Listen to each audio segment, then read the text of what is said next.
Hello viewers, I am Mohit Malhotra, legal intern at Lexington Company. So today I would be talking about the Marbury versus the Madison landmark case, which was an important case in American's constitutional law and which established the principle of judicial review. So I'll summarize the same. The case arose when William Marbury was one of the midnight judges appointed by the President John Adams before he left office, sought a writ of mandamus from the Supreme Court to compel the Secretary of the State James Madison to deliver his commission.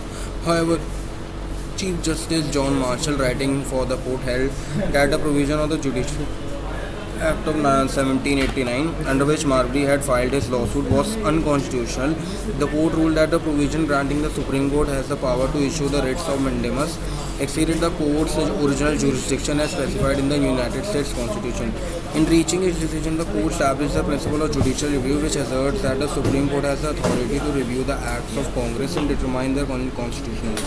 So the court held that it is the duty of the judiciary to interpret the Constitution and strike down that there are inconsistent and its provision. The significance of the case lies in the establishment of power of judicial review, which had a profound impact on American constitutional law.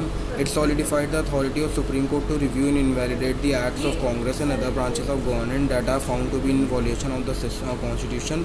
The case is often cited as a foundational precedent in discussions of constitutional interpretation and separation of power of the United States. So here I will wind up this video, and if anyone has any doubt regarding the same, do let me in the comment section. Thank you.